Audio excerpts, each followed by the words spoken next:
Good morning. Hey, What's good happening? morning. What's up, everybody? Good morning. Feeling good.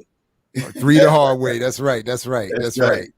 right. That good early hip hop reference. Good morning, Yeah, everybody. yeah. Welcome to the RemiX Morning Show.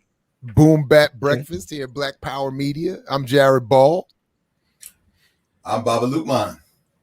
Hey, Kalanja Jamachang, I'm in the building this morning, early in the morning. Right on, That's right good. on. Later on, don't fret, everybody. We will be joined by the good doctors CBS and Layla Brown. Yes.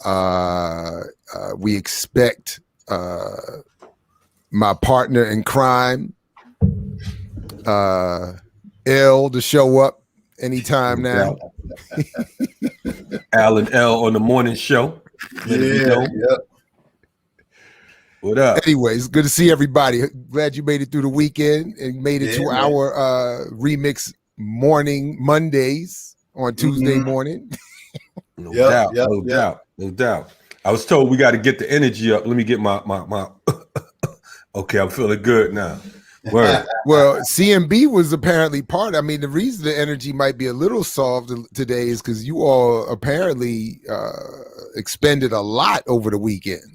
Yeah. I was on my heavy dad game, so I was, I'm much more rested. But I'm gonna tell you like this. I stopped through the CMB house to grab a package yesterday, and I see grills and music, and I'm like, "Oh, what's going on here?" Oh yeah, we was having a little cookout, little barbecue, whatever. I'm like, "Word, okay." Why am I the last to know? You know what I mean? So so I kind of crashed their spot yesterday. You know what I mean? Wow. And I had to do some damage control for Kamal. We got to talk about Kamal behind the scenes, man. This cat right here, boy. Woo! Man, that's a whole nother story. That's a whole nother story. That's why he just popped there he up. is. Yeah, Look at the cat. His ears were burning. Exactly. What's happening, sir? I hope that means y'all were talking nice about me. Oh, we was talking so nice about you, brother. Ladies and gentlemen, L is in the building. You know what I mean? Man. Alan L on the morning show. I mean, how many morning shows has an Al and an L? You know what I mean? Is this going to be his regular routine now? This is going to be his regular routine throughout the ages? I mean, he put a lot into that Photoshop. He's got to keep it going. I know. Stop that. Gentlemen. It's invested. I was looking out for my brothers. That's all. It's all good. It's all good. Right. Oh, see, somebody did you here for you, though. Okay, good job, man. Bombing on the God early this morning. I just noticed that as a snake on your neck. What's going on? Somebody, wow. Oh, man, get out of here. Shut up. He's on the roll. Hey, early this morning. Since I know it's not going to come up later, I'm just going to jump on now and say if my energy is slightly off, though I am, mostly well rested doing my soccer dad weekend and all of that kind of good stuff. The professionals kind of had my energy a little zapped because the Champions League final took place over the weekend in a thrilling 1-0 victory. Chelsea beat Man City, put Sergio Aguero's Man City career to an end unceremoniously. I'm sorry. But it was incredibly exciting. I mean, you all got to see N'Golo Kante dominating all over the field for Chelsea, offense, defense, making plays, breaking play up, setting the tone and the tempo. I mean, it was incredible. And all the tension of Man City trying to get a goal at the last minute. It was thrilling. Kalanja, bring back the clip art, please. Bring it back. Oh man. Anyway. Man said the clip art. Anyway, that's my shout out to Conte, man. I'm ignorant to all of this. I don't know anything about what you just said. No one does. No one does. Billions of people saw that game yesterday. Oh yeah. Or no more partying in LA. Rather. No one knows anything about professional football. No, cares about that sport. Oh man. Wow. Listen, man. Oh man, that's hurtful. I'm looking for bringing back the real sports, football, and old school boxing. You know what I mean? Wrestling, we run up on somebody, DDT them real quick, like, you know what I mean? One of those. You talking about scripted, fake men in tights and makeup throwing each other around in a ring? Nah, I'm talking about hood wrestling, brother. I ain't into that, man. This ain't Robin Hood. This ain't no man in tights over here. Kimbo Slice back in the day. I said, you got a secret fight club? You ain't telling us about what's going on. I'm thinking about it. Think about bringing that back. Me and Baba Lukman, you want to open up a fight club? Hey, why not? You have the DC chapter and Atlanta chapter. No doubt. Right? Then we do the light skin league. We do the light skin league for Allen L. I think what y'all gonna really have is the old man chapter. That's what y'all gonna have. That's right. Somebody's gonna hurt the geriatric division. Please, hey, don't be putting me in your box, man, in your time capsule. I'm good. You know what I mean?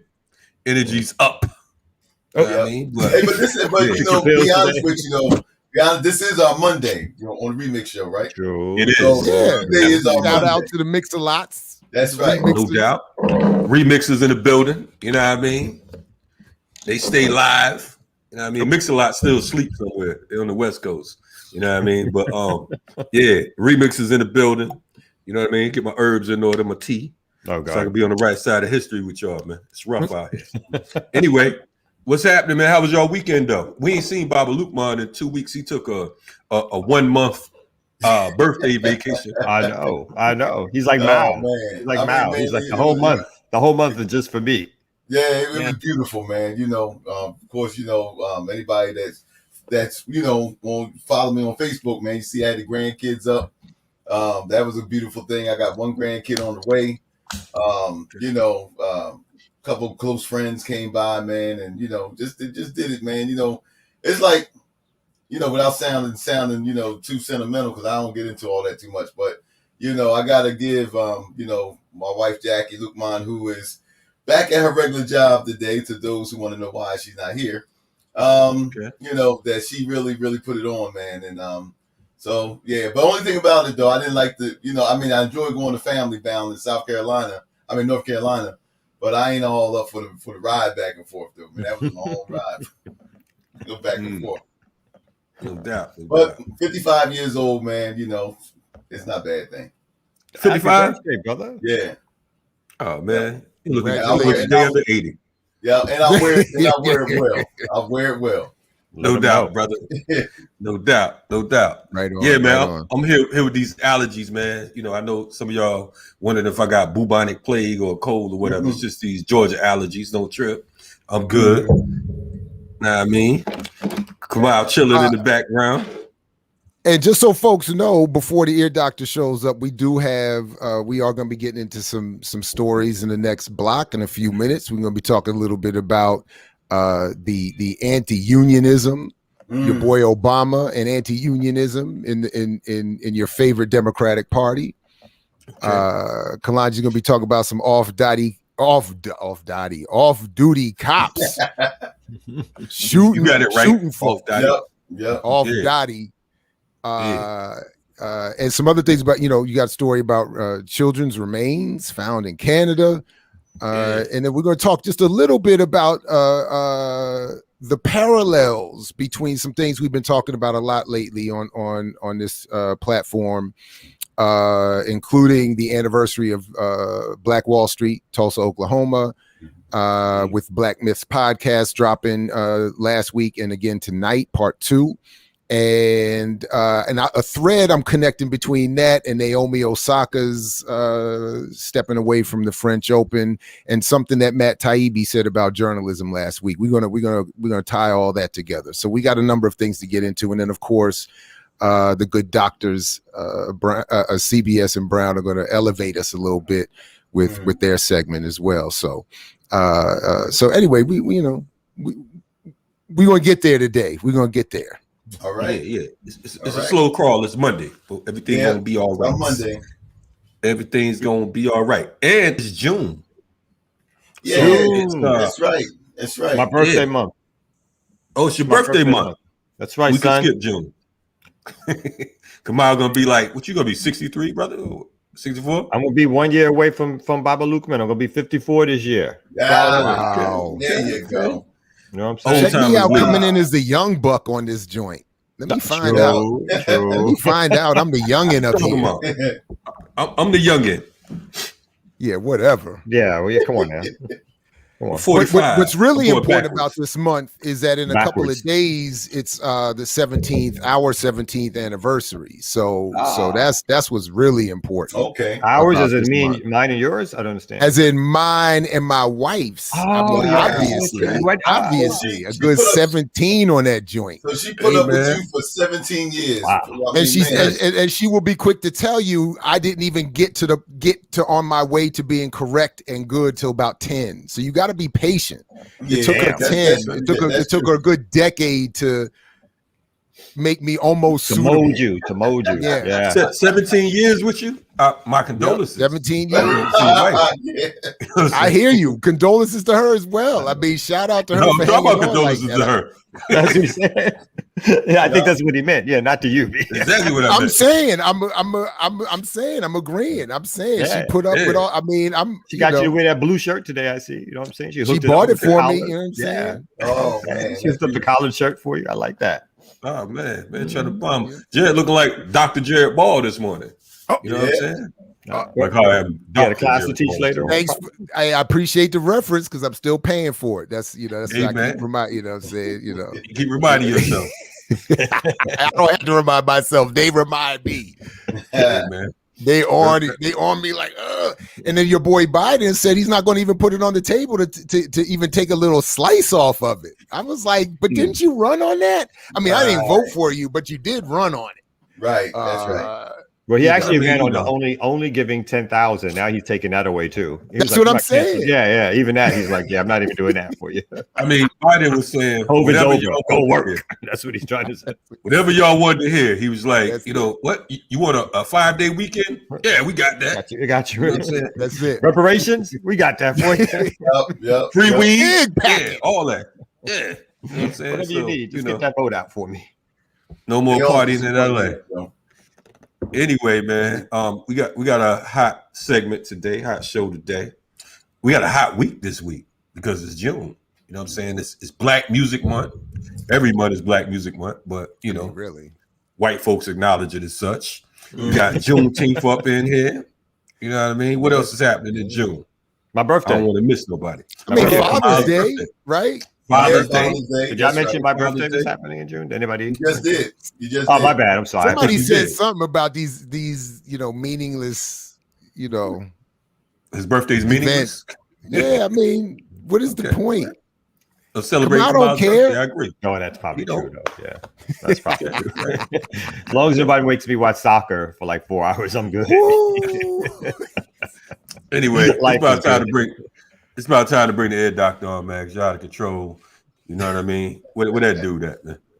What's good, y'all? Where's that energy? We up in here Monday. Let's get Tuesday. Let's get it. Yeah. He come in with a shirt that says "Shh." Talk about bring the energy. Nobody cares.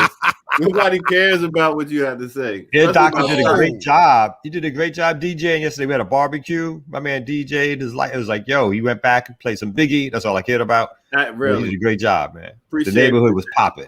Oh yeah, we had Pittsburgh on lock yesterday. Yeah. So, That's yo. Pittsburgh, Atlanta, not Pennsylvania. Pittsburgh, Yeah, Atlanta. Pittsburgh, Atlanta. You know, we in the hood. In case y'all ain't Did know. the fridge lady show up? Oh, we gotta talk about that. Oh, there's Ah. updates. At some Yeah, point, we we have got to those Ah. updates. Yeah, we gonna talk about Let's it right just after the say- weather report. No doubt. Remix.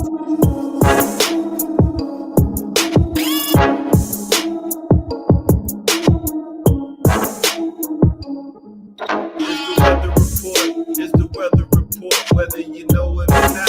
It's the weather report. Yeah, right here on Black Power Media. I am the Ear Doctor, and this is the Remix Morning Show. So as we do as usual, we give you the weather report all around the country. I hope y'all had a great weekend. I hope y'all did your thing, party, gave love to the vets that sacrificed their life for this country.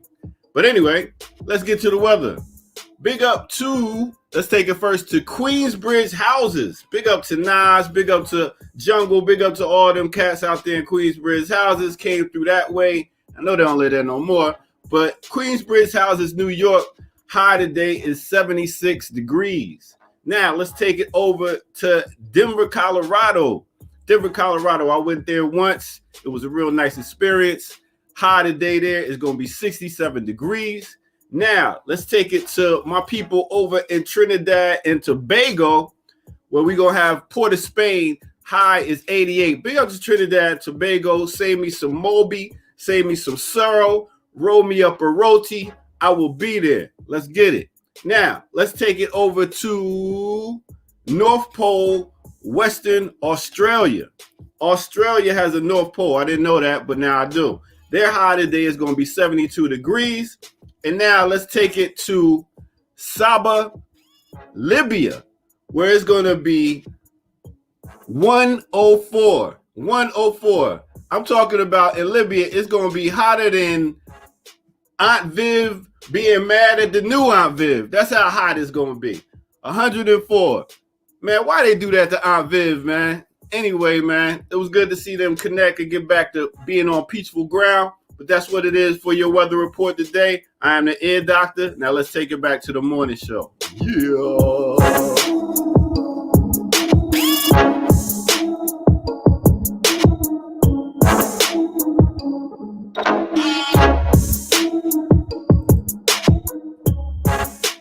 I'm pro old Aunt Viv, B. It's all about old Aunt Viv. It's I don't know who this new Aunt Viv especially when was. she did that dance and she was just doing that old Aunt Viv. Come on. The only thing I liked about the new Aunt Viv is that she was cool with Dr. James Turner, who, of course, is my favorite professor, Africana Studies. So that would be the only thing I would give her as a little thumbs up on. But original Aunt Viv all day. And I think the new Aunt Viv, I liked her because she was married. She was married to Venus, the Venus flytrap. Yeah, Tim Reed. Yeah. So, but one day maybe we could make this a members only, because we should talk about my experience with Tim Reed as a colleague of mine at our good old Morgan State. It don't sound like it's a good story. I was going to say it's a fascinating story. I'll say that. It's a fascinating story. I will say it begins with me going up to him at our first faculty meeting and saying, "Hey, it's a pleasure to have you working with us. I've been a big fan for a long time." And it went downhill from there. How you going to just leave us with the tidbit, B? Hey, tell me more. Tell me more.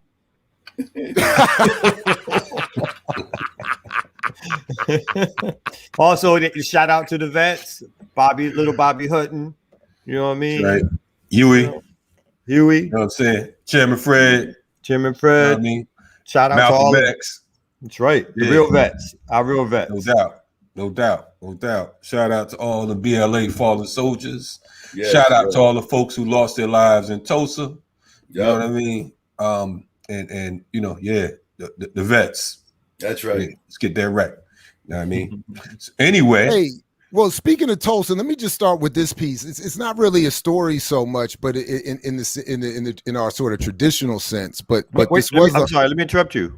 There's not going to be any globe. Oh man! You know what? Let's hit the globe. Thanks, Kamal. Yeah, spin it. Aladell. World starts spinning.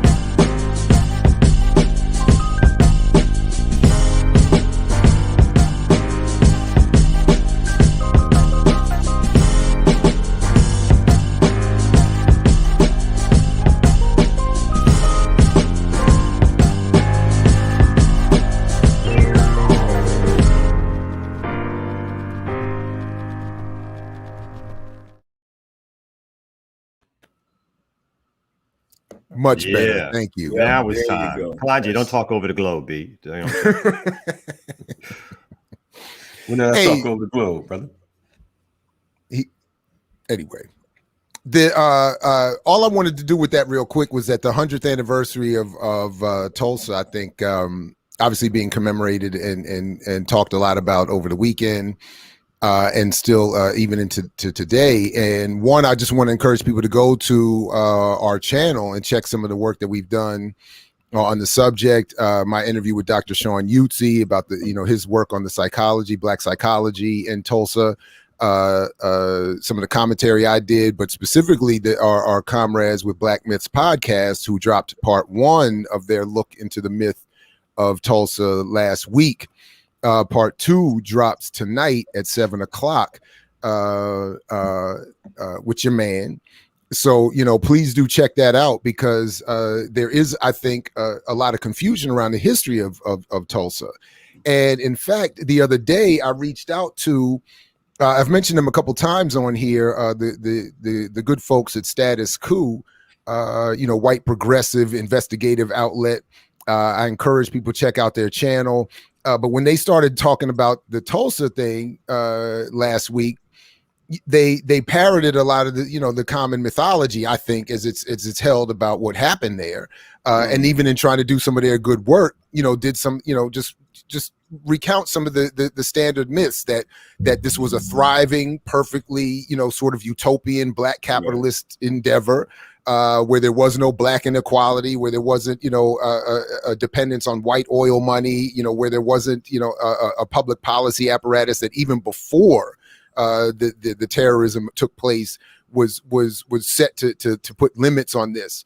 But then after the terrorist attack has extended the mythology around what potentially a Black capitalist entrepreneurial venture might do for Black inequality, which I think continues to hamper our analysis today. So I just reached out to them and invited them to check out some of the stuff, and they positively responded. So, cool. But the thread I wanted to draw here is that, remember last week that we aired a clip from Matt Taibbi talking about one of the problems with the practice of journalism in this country is that journalists are trained in journalism schools where they're not really taught anything in terms of an expertise or a field, and they're really just taught to parrot the talking points of the elite spokespeople and create false echo chambers. And this was sort of what has happened even in the attempt for where some would try to do progressive work or analysis. They're parroting an echo chambered journal,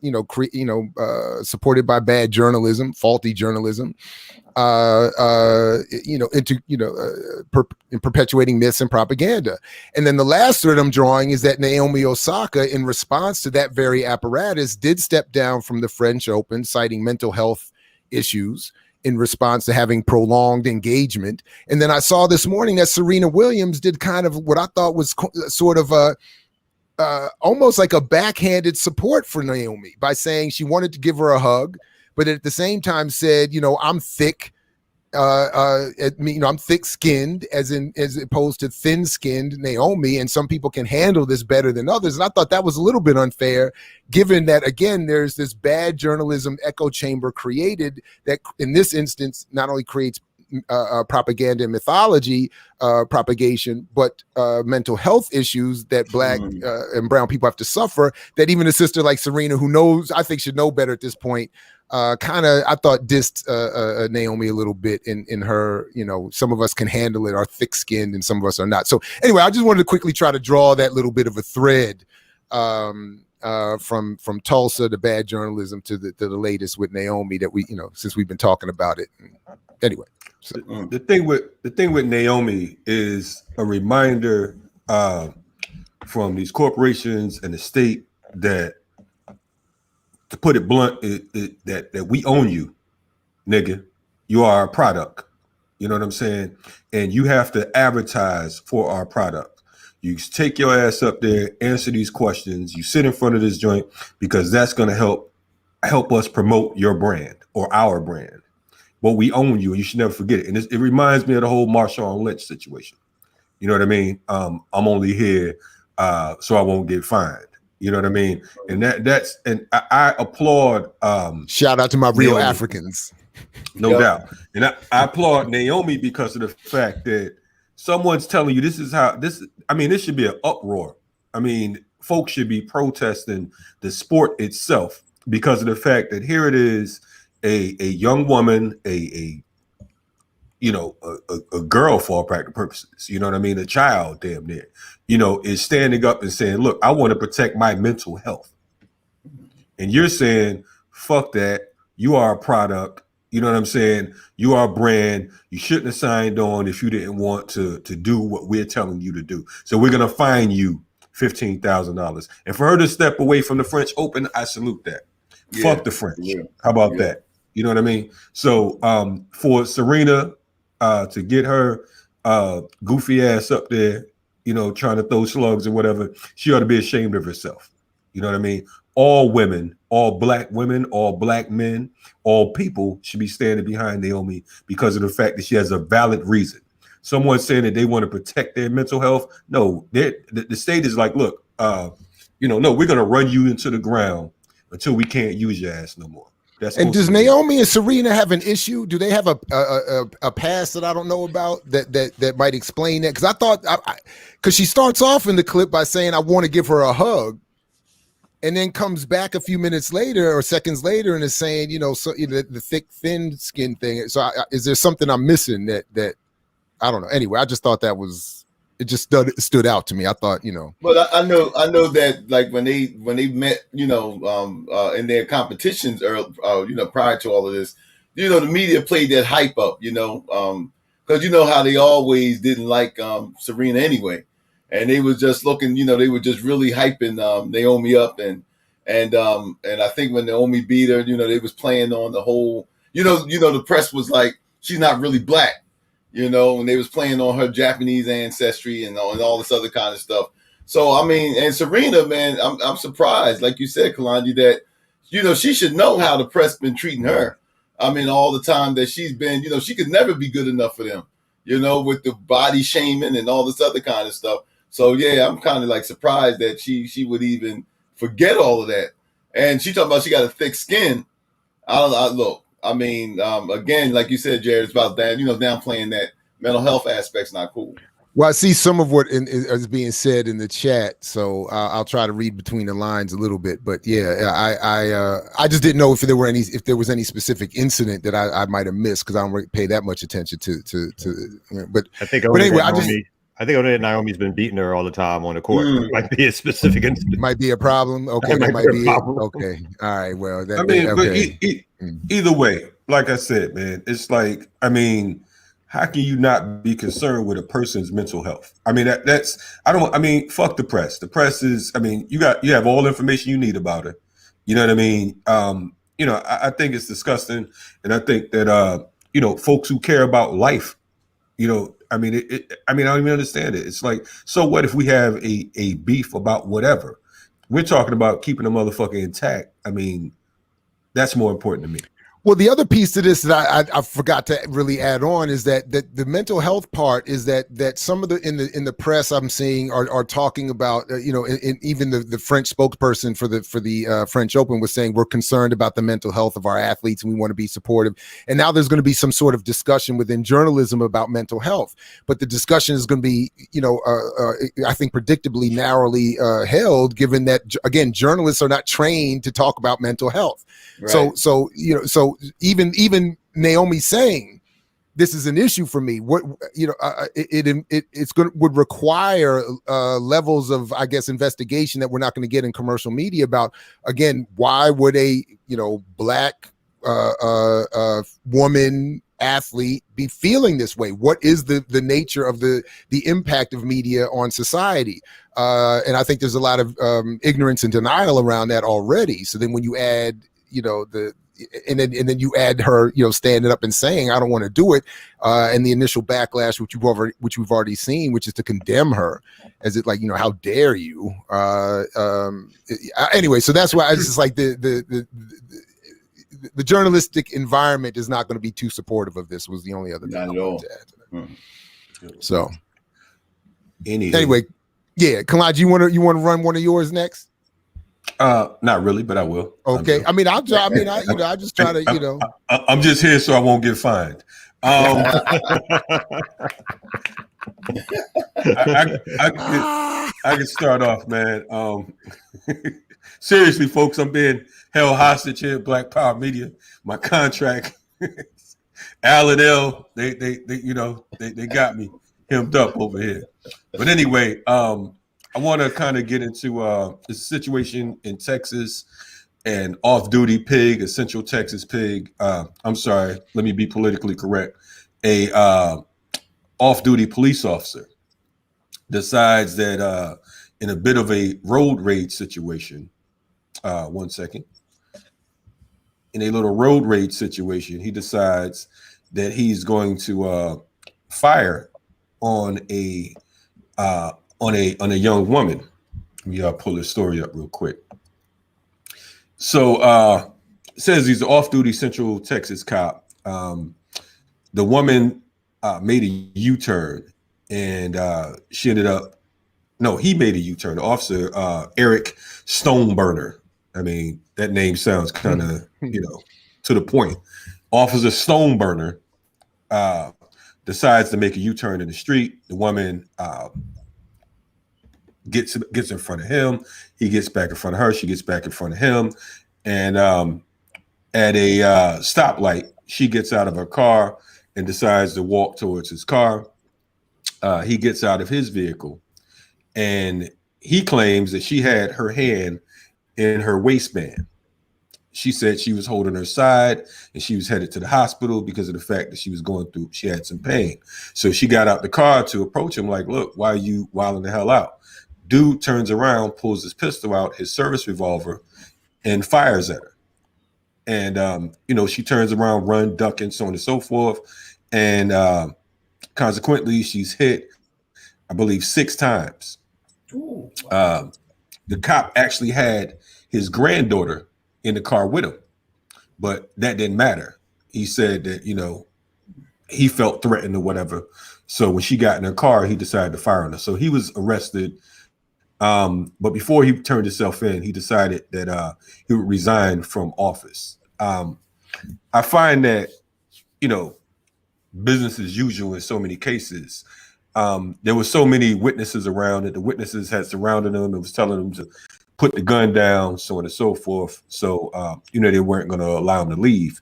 But I just thought that was a sickening story. That here it is, you have this cop who is, his road rage, you're talking about road rage with civilians. This cat decides that he's going to literally, fire into her car after she gets inside of the car.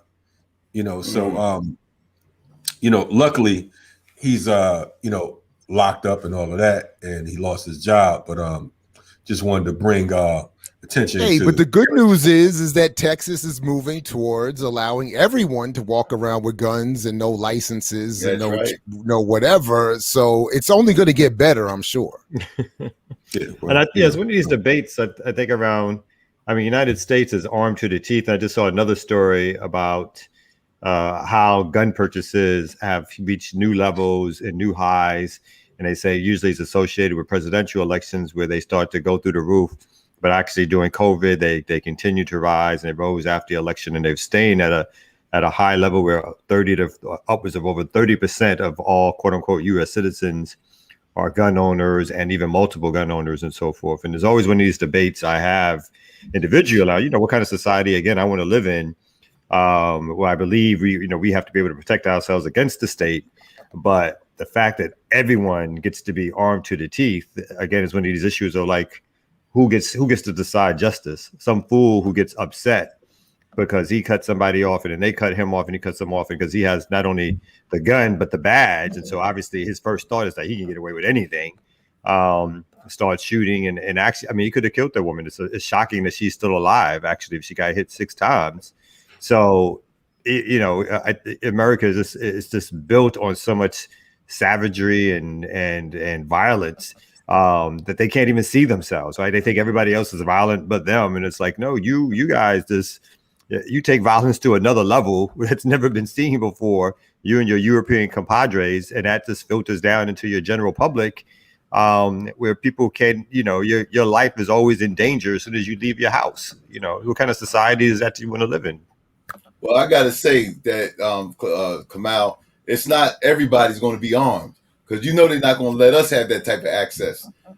Everywhere where they talk about having these liberal gun laws, and where they try to, make gun availability, when they try to make guns more available, they always seem to be able to come up with something to prevent us from taking advantage of those same type of things, you know. And I don't know. I was talking about this last night with Jackie, and you know, we witnessed a couple incidents of road rage ourselves when we were traveling over the weekend. Not towards us, but we just saw it. But I mean, it just seems to me, man, that it's some kind of underhanded deputizing of folks, man. I guess you know, like it was during slavery, man, when they were just deputizing people, you know, to keep black folks in line. So it just appears to me, man, that they, you know, it's like a sort of underhanded way, or you know, of just deputizing mainly white folks, you know, for whatever coming thing they think is coming. Mm-hmm. Yeah, it's crazy. It's definitely crazy.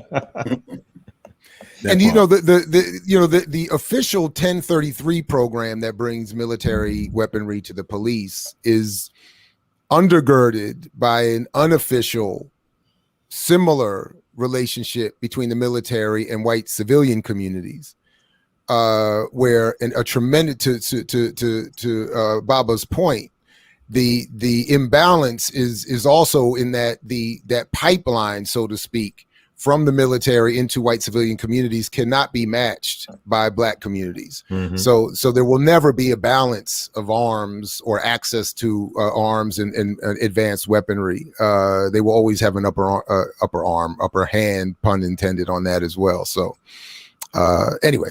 Yeah. And you know, can I clarify that point too? Because you know, a lot of times, man, when I just made the comment about that, is, you know, they'll make all the, you know about mass incarceration, how they use your jail records against you, and they use all kinds of things against you and stuff.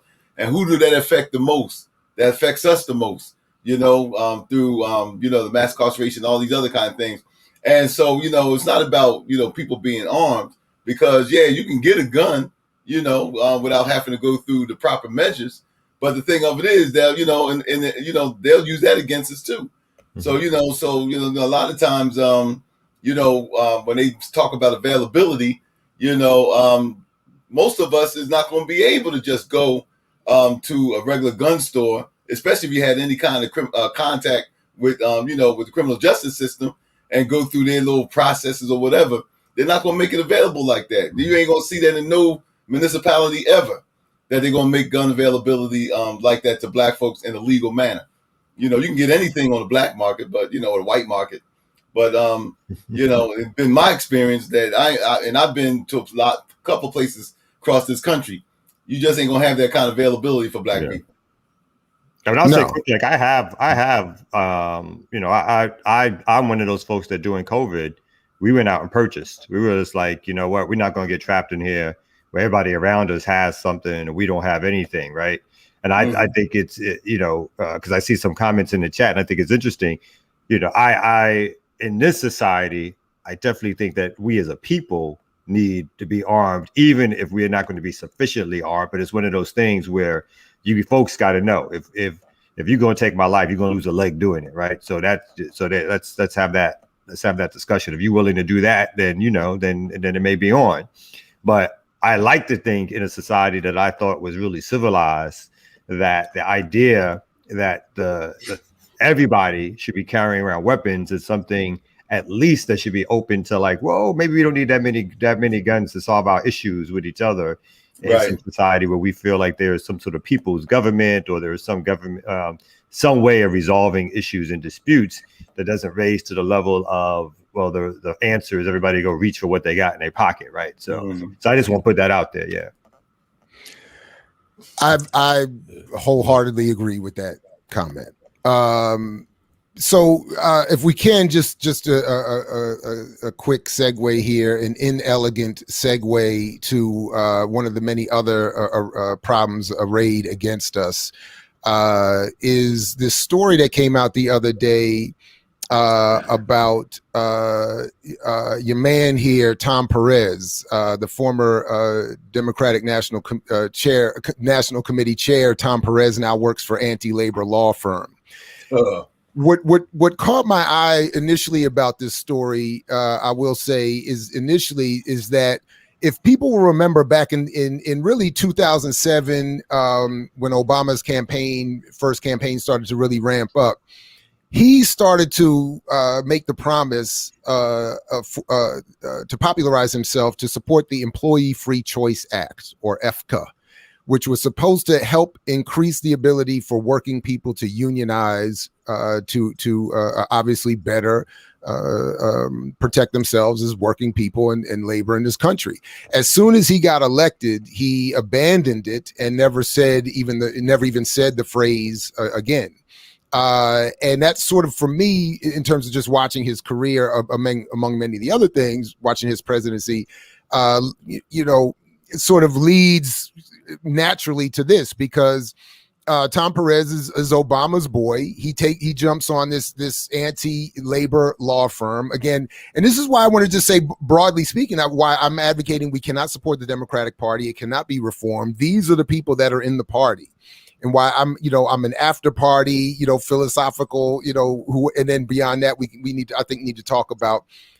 Maybe more even as a channel here, what we want to do as we approach electoral politics, or to the extent we do. But anyway, but it says here, after a 4-year tenure as chair of the DNC, Tom Perez has taken a job as a partner at Washington, D.C. law and lobby firm Venable LLP,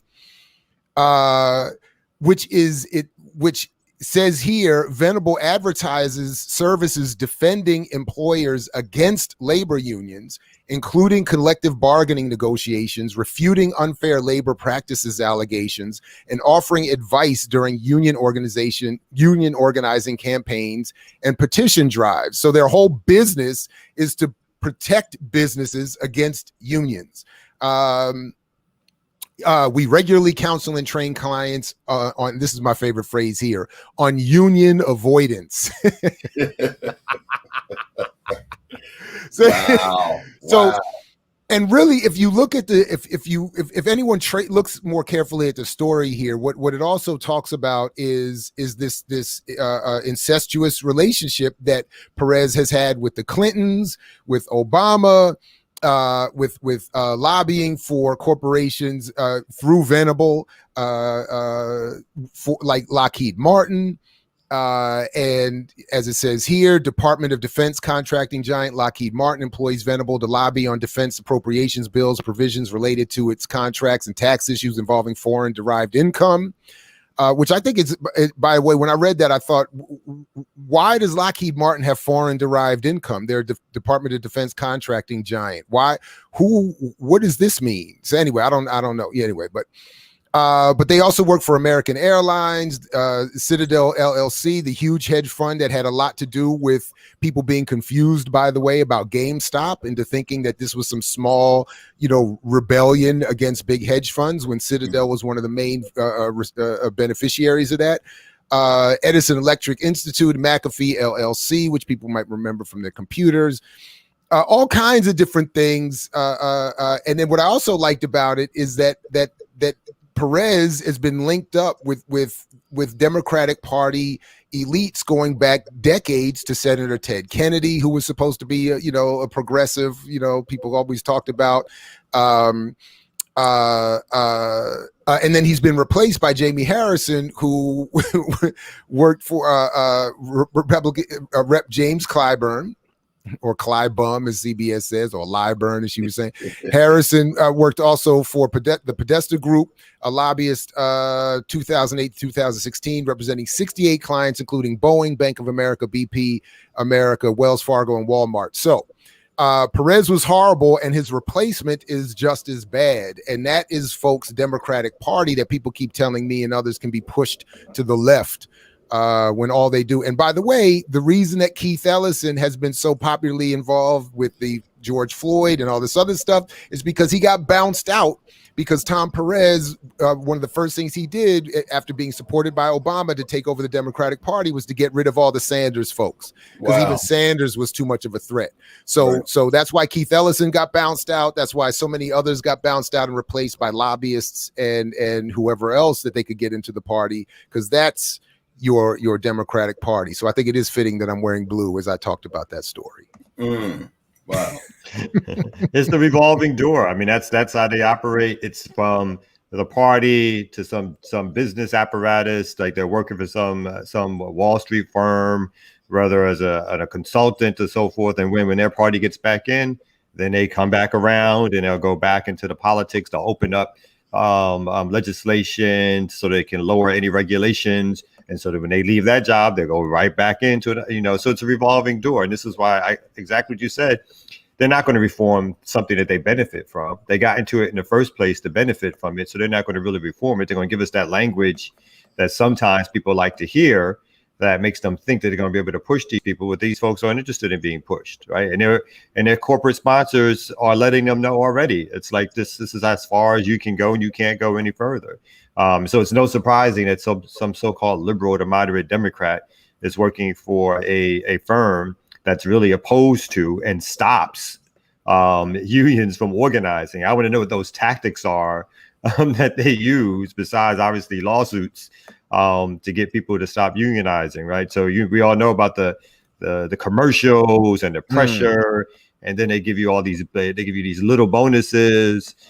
They suggest things that they're going to do for you if you don't unionize, and in some ways for them it's paid off because people are so scared they're going to lose their jobs, or they hear the propaganda that the factory is going to close down.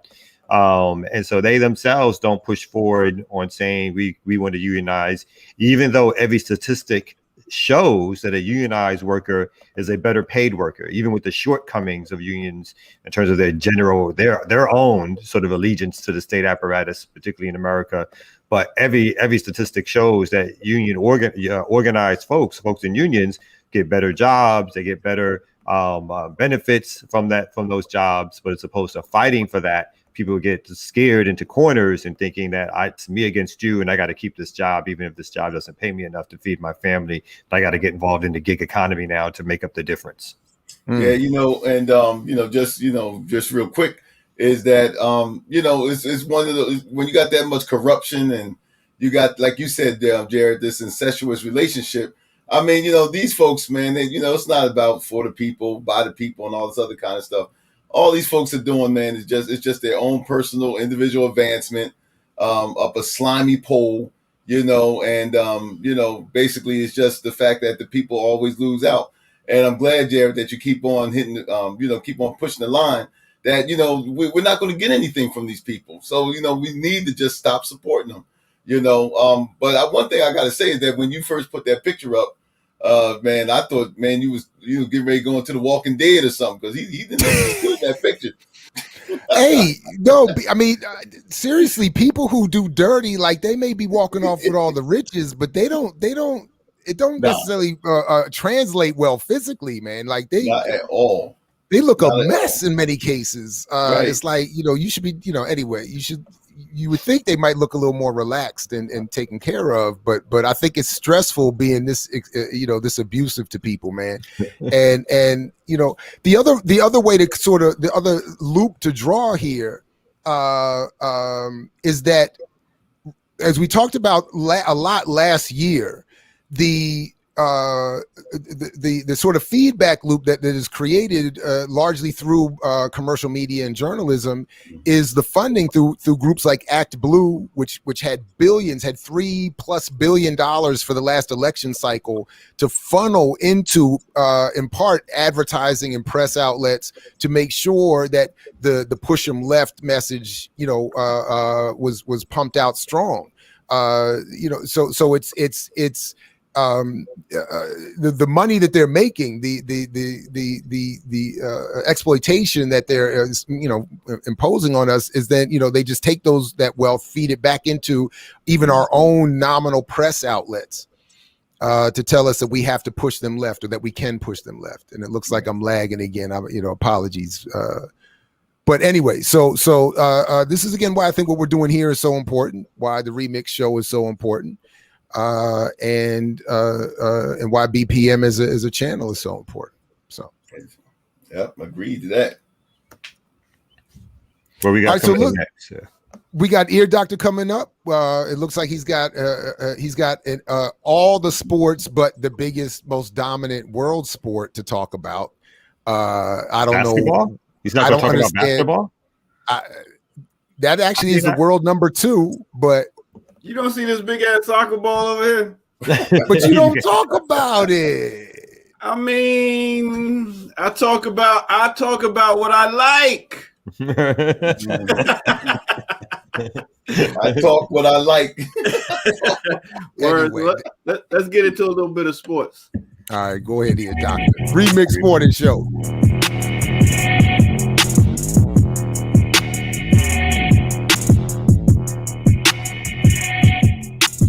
What's good, everybody? Hope y'all had a great weekend once again. This is the RemiX Morning Show. I'm the Ear Doctor.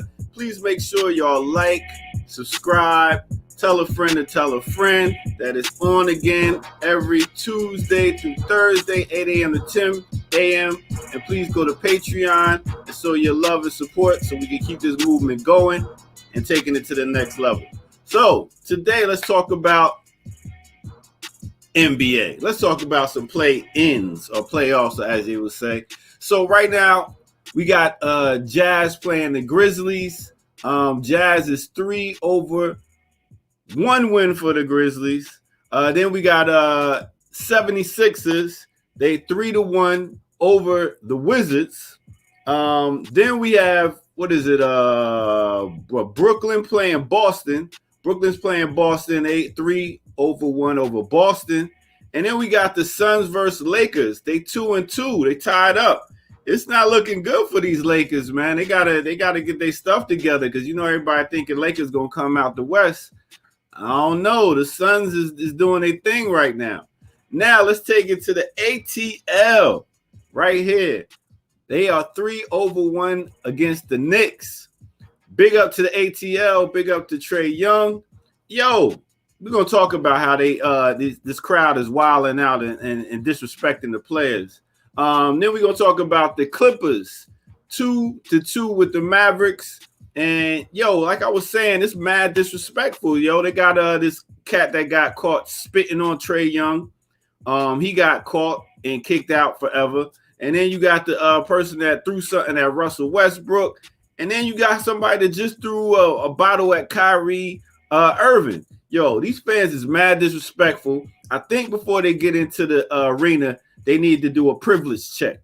You know what I'm saying? If you think you like, yo, I paid this much money to get in here and I'm going to do what I want. I can talk to the players how I want. I can disrespect them.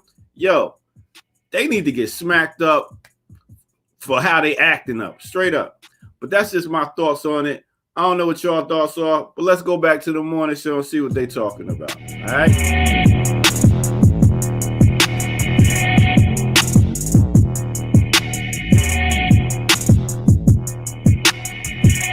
Hey, I'm with you here, Doctor, on that one, my man. Let me tell you something.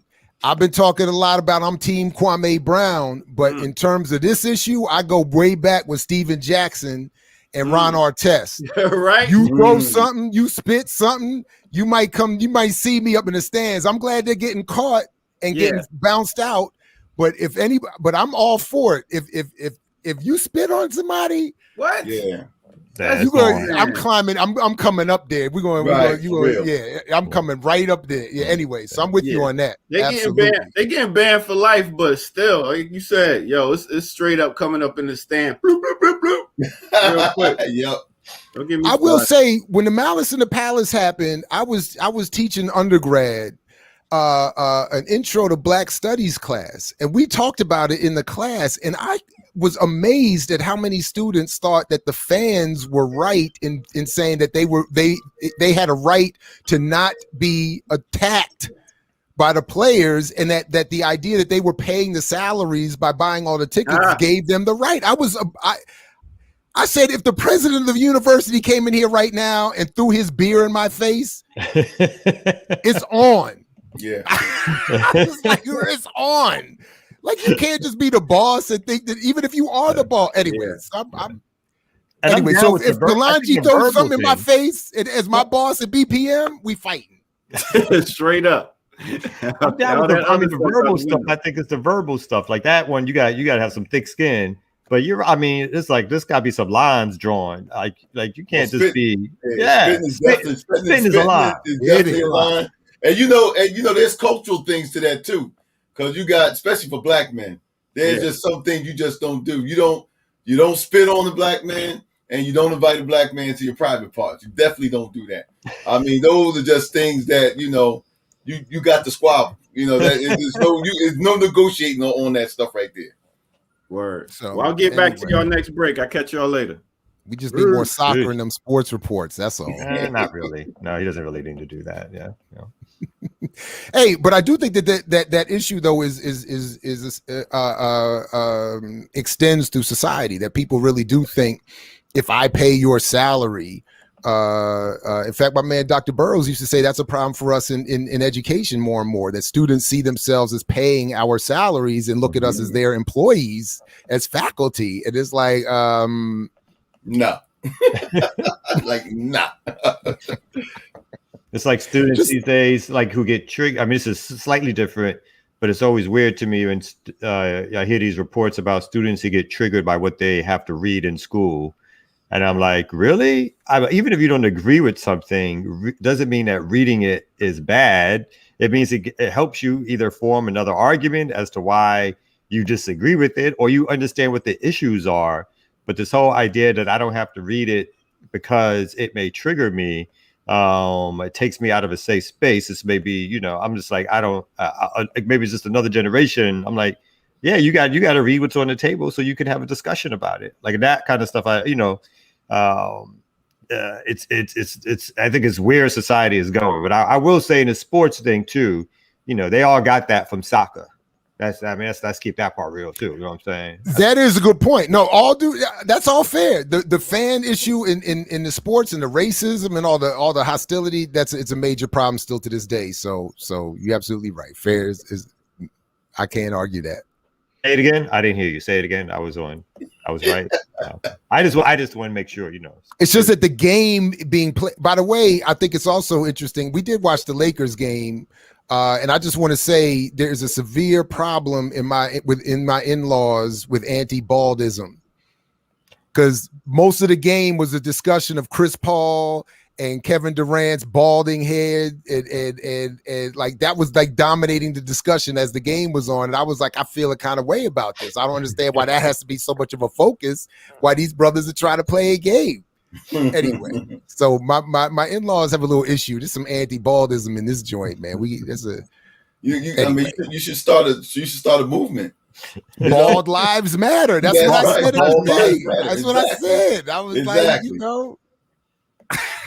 Anyway, listen, we got to get moving. We got much more substantive content coming up with Dr. CBS and Layla Brown. So let's keep it moving here to Remix Morning Show with Black Power Media, and check them out. Peace, everybody. Peace.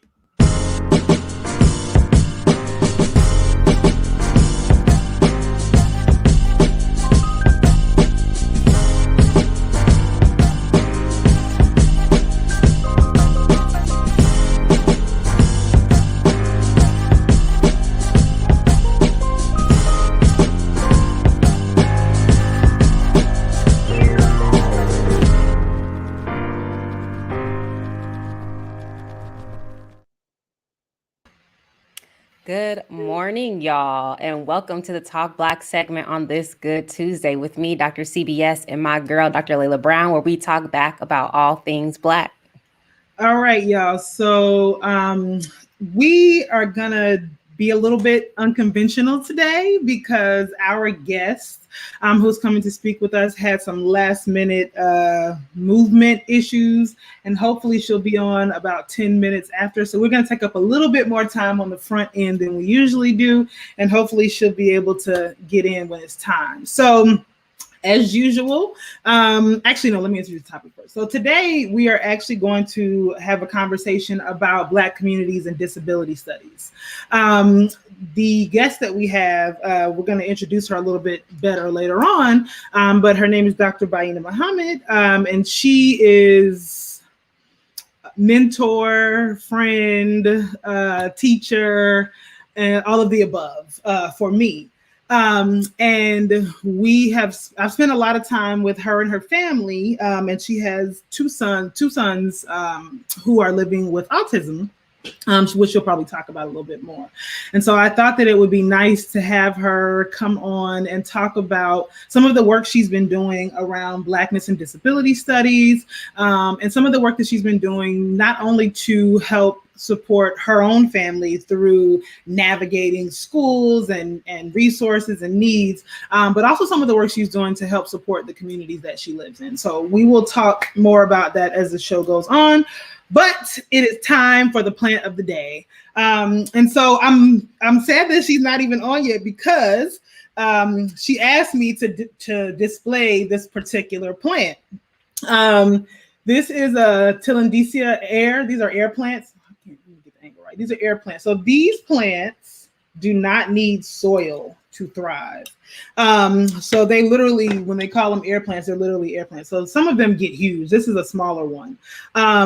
But basically, all you have to do when I'm getting ready to break it. When you first get it, you can soak it for a couple of hours. But then all you have to do is spray it with water once a week, and they grow. And sometimes they flower, and sometimes they bud. But apparently, if you are an air plant person, once they flower, that means they're getting ready to die, which is interesting. But yeah, so these are some of her favorite plants. She'll probably talk about it a little bit more. But that is our plant of the day, the Tillandsia air. But there are many varieties of these. This is just one of the smaller ones. All right, so I'm gonna kick it back to Dr. CBS. All right, y'all. So I'm so excited to get into this discussion today. So I'll start off by reading Dr. Muhammad's bio. So Dr. Baina Muhammad is an associate professor of history at North Carolina Central University. She is the mother of 4 amazing boys/young men, as Layla mentioned, 2 of whom are living with autism and are the primary driving force of the shift in her research on Black families living with and navigating disabilities. She's also the founder of the newly formed North Carolina Black Disabilities Network. And so, Layla, can you just speak a little bit about why it is that you wanted to have this conversation? Because as we were thinking about themes and topics to talk about, this was one of the first things that you suggested. Yeah, absolutely. I think for a number of reasons. I would say, as a younger person, I think I've mentioned before that, I've taught in all kinds of capacities. And when I was in high school, I volunteered in classrooms with special needs. And, there are all different kinds of categories of special needs, right? So the classrooms that I was working in were children with Down syndrome, children with cerebral palsy. At that time, I don't think the kind of more robust diagnosis of autism existed the way that it does now. So I'm sure there were some students who were undiagnosed with autism at the time. And one of the things that I notice about those classrooms is on the one hand, how some students get mislabeled. One of the more impactful experiences I had in that classroom was a young boy. So some of the students who had cerebral palsy were not necessarily verbal. And this particular young child, because these are like kindergarten, like, how old are they? They were like between 5 and 9 years old. And he was not verbal, but we later on discovered that he was not verbal because he was an undocumented immigrant. He had just come to the United States. He was afraid, right? He was afraid being in this kind of new environment, and his parents, because of their undocumented status, were unable to come to the classroom, to the school, to help him navigate all of that, right? So that's kind of what sparked my interest in that from the beginning, like as a teenager. But over the years, I met Dr. Muhammad when I was, I'm sorry, you all, she's asking me for the link again. Sorry. Let me just, Sharice, can I hand it to you and I'll.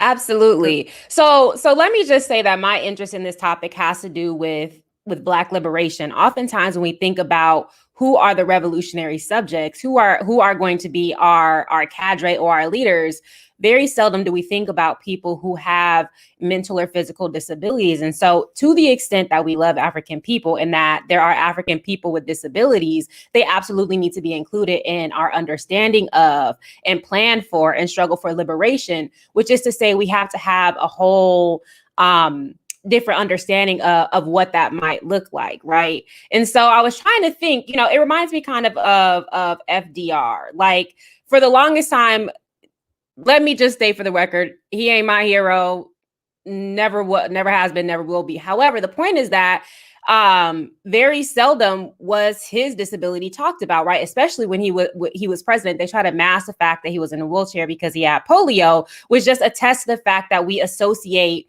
disability with lack, with inability, with vulnerability. And so thinking about the intersections of disability and Africanness and radicalism, we have to have a robust framework for understanding like how we're going to get free. Absolutely. And one of the things that I think, tying to your question about what it means to think about disability and sort of lack of ability or intelligence or whatever, I think that that's one of the things that I was really exposed to by spending these last almost 15 years with Dr. Muhammad and her family, because I have been able to witness her sons from very young, mature into adults. Her oldest just graduated from college last week, and well, actually not last week, 2 weeks ago. And being able to see him, grow and flourish and figure out, his place in the world. And how much of that was, facilitated by her and her partner's willingness to think about what he needed as a person living with autism, and to be able to support it. But I think one of the things that she made me aware of was how reticent in our communities we are to admit that our children are living with any kinds of disabilities. And I think that that's one of the things that really pushed her to think about what type of work she could do to make her experience navigating these systems with her own children something that she could learn from and that other people could learn from. And it looks like we actually finally have her in the studio. Yeah, so welcome. Go ahead and bring her on screen. Hello, Dr. Muhammad. Thank you so much for being here. You have to unmute. There you are. Good morning. Thank you so much for having me. And my apologies for my lateness. Don't worry. I love your shirt. So if you don't mind, I want to hop right into the questions. Yes. So can you just open up by talking about like what are the intersections of Blackness and disability? Yeah, and it's really complex and a bit complicated. So I have like some points that I don't want to miss. So I want to just kind of give a explanation about what we mean when we say the intersection of Blackness and disability. And it's the acknowledgement of the interlocking and overlapping existence of systems of racism, i.e. global white supremacy and ableism. The definition of ableism that I work with comes from Talila Lewis, who is a disability justice advocate and legal scholar. And she defines ableism as a system that places value on people's bodies and minds based on societally constructed ideas of normality, intelligence, excellence, desirability, and productivity. These constructed ideas are deeply rooted in anti-Blackness, eugenics, misogyny, colonialism, imperialism, and capitalism. And this form of oppression leads to a society determining who is valuable and who is worthy. In addition to that, there are two models that are often at play when we think about disability. There's the medical model of disability, and the other is the social construction of disability. In the medical model of disability, it's largely framed and defined by the medical community, and it defines disability as an illness or impairment resulting in medical conditions which causes a diminished quality of life for the individual. The disability lives within the individual and is in need of some sort of cure or intervention. The social construction of disability is largely framed by members of the disability community, and they recognize that the medical model where there's an emphasis on the impact of impairment, that is accurate, but they see disability as a social construct where people are disabled by the barriers that exist in society, and not by the impairment or difference that they experience because of the condition. These barriers can be physical, attitudinal, and structural. However, one of the major problems that Black disabled communities posed to that social construct is that that model does not consider the overlapping experience of race, class, and other demographic categories that are also at play in marginalized disabled groups. And so I lean heavily on Black thinkers like Talila Lewis, Brittany Wilson, Moya Bailey, and Tawara Good to help me sort of think through notions of how race and disability connect. Can I say one more thing? Absolutely. So go off. The other thing that I think about, both coming from the background of being a historian, is the historical implications and ramifications of this experience that overlaps race and disability. We know that for more than 250 years, this nation perpetrated violence against Black people, kept enslaved Black people from having legal rights to read, and then later developed a metric around intelligence that dealt with literacy, language acquisition, and adaptive skills to determine who would qualify as normal and who would be classified as abnormal. And this is indicative of the way that both racism and ableism are inextricably bound. And I think that's really important for Black folks in particular to sort of wrap their thinking around. So that's one side. On the other hand, within the medical community, the exclusion and subsequent invisibility of the experiences of Black people living with intellectual, developmental, psychiatric, and physical disabilities has also created a powerful set of challenges for individuals and their families because of anti-Blackness. So it's this culmination of all of these systems of oppression that create the condition that Black disabled people have to navigate. And I want to disrupt that. Absolutely. Absolutely. Yeah. And I want to say also that, like, we're, the audience knows now by now that we are very, very close, and I can see that you are flustered because you are rushing to get in. So I just want you to, like, take a breath and, like, relax. Well, punctuality is so important to me. I know. And so I wanted you to maybe now talk a little bit more about the North Carolina Black Disabilities Network. What made you decide to kind of make this shift at this point in time where you presumably have the kind of gold standard of academia, you have tenure, you're raising your kids, but you decided to make this shift. Raising me. But you decided to make this shift, not only in your research agenda, but also in your public and community trajectory. Can you talk a little bit more about how you got there, what you hope the network will do? Okay. So my initial engagement with disability really is rooted in my childhood experience. My mother was a laundry woman at the North Jersey Developmental Disability Institute. In addition to the work that she did as a laborer for that institution, she's also a grassroots community organizer. And so my mother was against institutionalization, particularly of Black disabled people. And there were several young women there who she developed a relationship with, and she just wanted to break them free. And she first started by bringing home one of the young women, and she even tried to adopt her, but was refused by the court system because there were 6 children in the house. And I grew up in a poor working class home, and so they deemed her unfit to be able to care for Patty. But that desire to want to see her live a life more fully did not end with her being denied adoption. She found her a home with a Black family so that she could live more fully. And that experience, my mother would oftentimes put me in charge of caring for Patty. She was a young adult with an intellectual disability.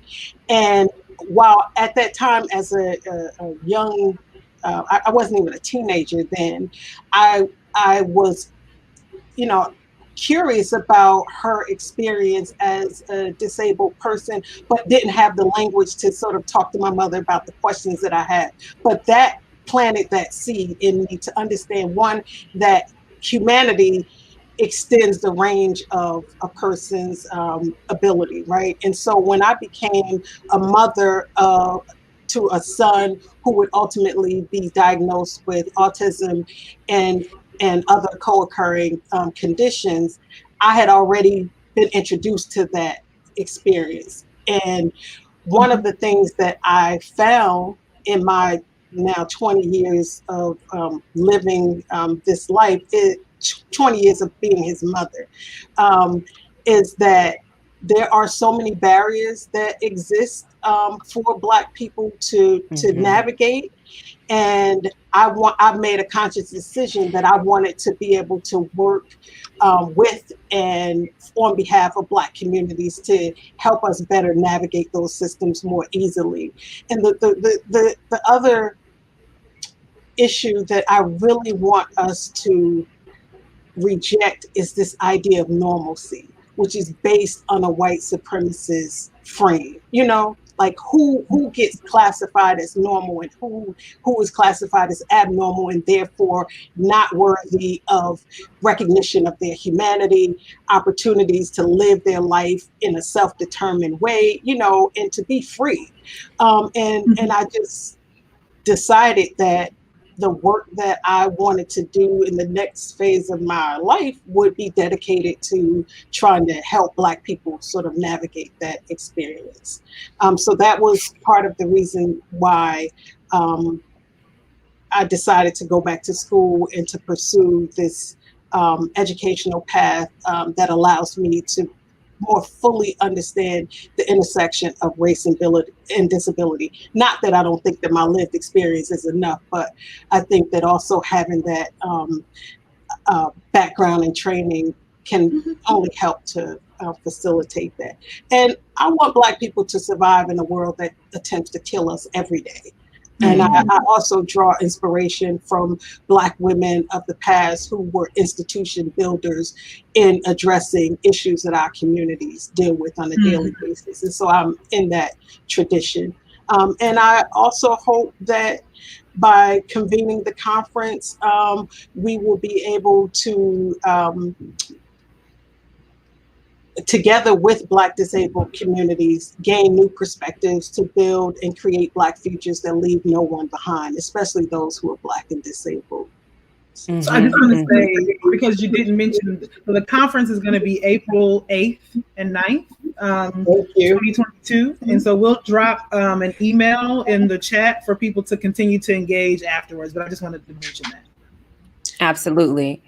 Oh, did you have something to add?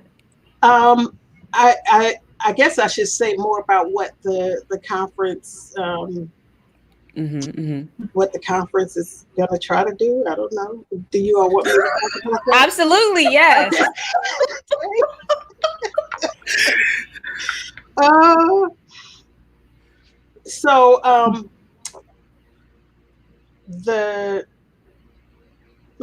Convening this conference, what we're going to try to do is to illuminate that intersection of race and disability that many people may not recognize as being present.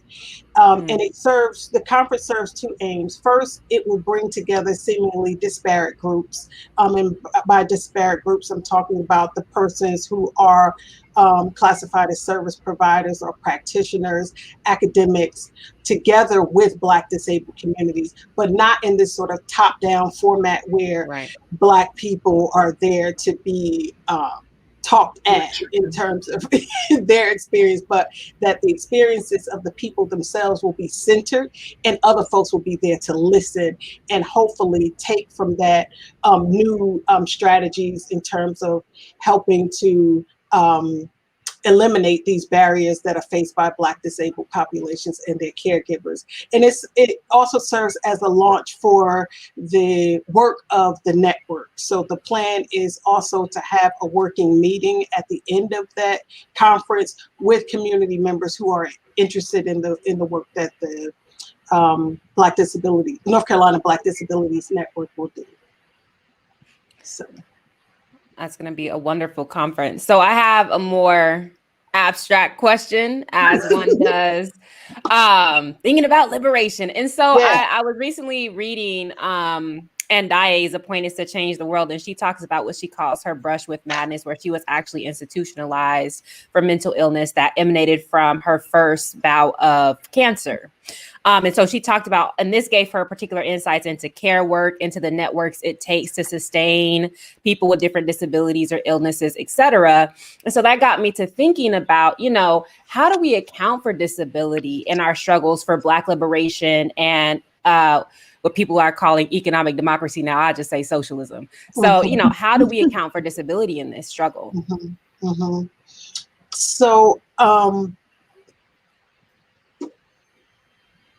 Black disability, applying a Black disability frame, to me, offers an opening or an intervention to Black liberation struggles, again, because I see it as disruptive and paradigm shifting. So when we consider Black disabled people as knowledge producers, first of all, it causes us to rethink our beliefs and ideas around intelligence, mental and physical labor. One's ability to perform physical labor and work is connected to how a capitalist system assigns value, whereas capitalism discards the disabled and confines people to entrenched social marginality. Socialism removes the profit motive present in capitalism and disconnect labor productivity from basic human rights. So a Black liberation struggle must take up problematizing ideas around labor. A Black disability frame places Black disabled people at the center of redefining that liberation, not as appendages or non-active members of the struggle, but as active participants in change making. So one of the things that recently I was in conversation with my oldest son, Jabril, who Layla just talked about, who lives with autism and an intellectual disability and other conditions. And he wanted to know more about how I'm conceptualizing this conference and what's the whole purpose. And like usual, Layla will recall, Jabril is always surprising me with his careful thinking and articulation of where he sees the gaps in my thinking. And he said to me, and I asked him if I could quote him because I thought it was quite impressive. He talked about the usefulness of, trying to make this systemic changes in terms of the structures that exist that create the barriers that he has to negotiate on a daily basis. However, he said to me, it's easy for people to get involved in changing government laws and in policing systems, but people can't change their ideas and attitudes about disabilities. Their attitudes keep them from thinking about opportunities for the disabled, and being locked out of opportunities lead to the development of street capitalism, incarceration, and death. And I was like, okay, wait, I need a minute. Yeah. I had to write it down because I didn't want to lose it. He was like, I appreciate you, Mom, for all the ways you're thinking about this, but here's what I want to say.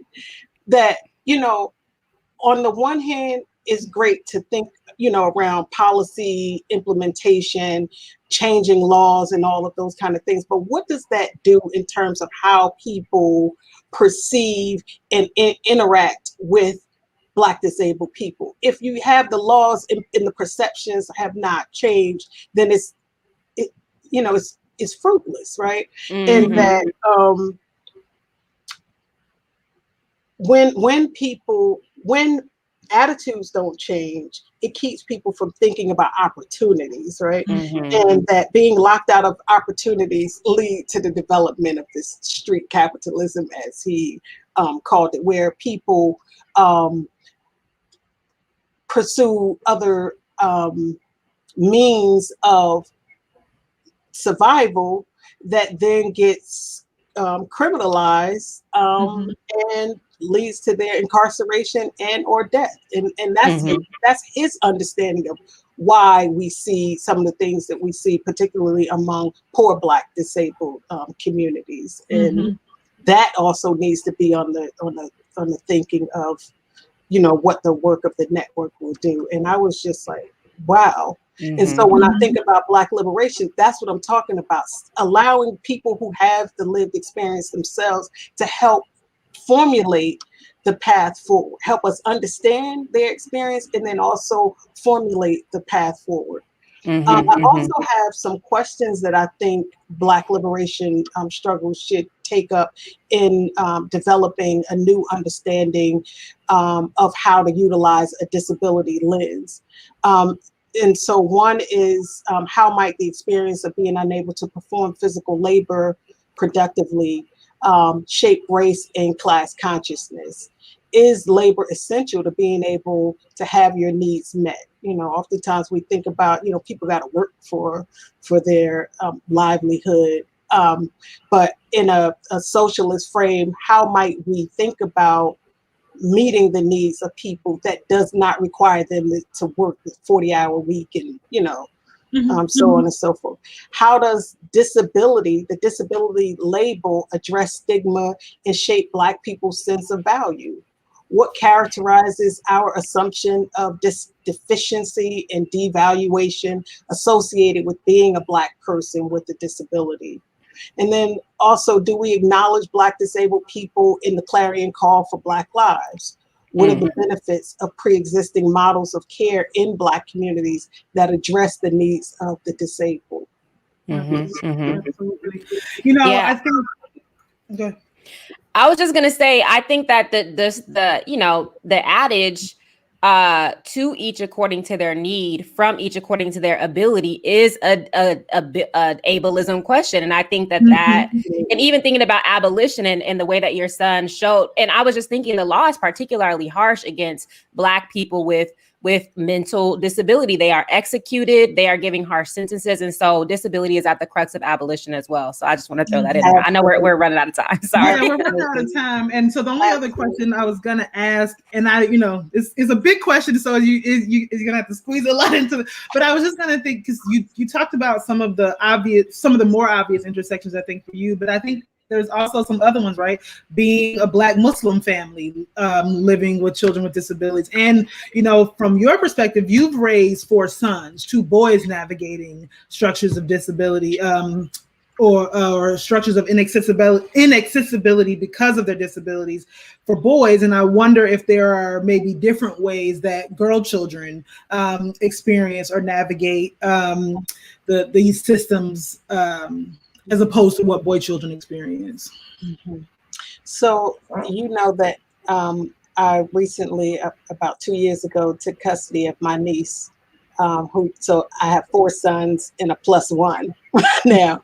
And in my 2 years of having her live with us, we began to recognize a need to have her evaluated. And in that time, she also has a diagnosis of a learning disability, as well as an attentional disability. And one of the things that stood out for me when we were going through the evaluation, because I know how these systems operate, you know, I allow the public schools to do their evaluation, and then we also have a private evaluation done so that we can have greater insight into what may be at play. And because sometimes school systems have a view of Black children in particular that doesn't always align with what's actually happening to them. So for instance, there may be a classification for behavioral and emotional disorder versus seeing that a child may have a learning disability in a particular area, and they may act out because their needs are not being met. Or they're not receiving the proper instruction for whatever that learning disability is, right? And so what stood out for me when my niece went through that evaluation through the school was the ways in which she was viewed as a Black girl as being deviant. And there was a push that they wanted to ascribe a diagnosis of mood disorder that would have placed her in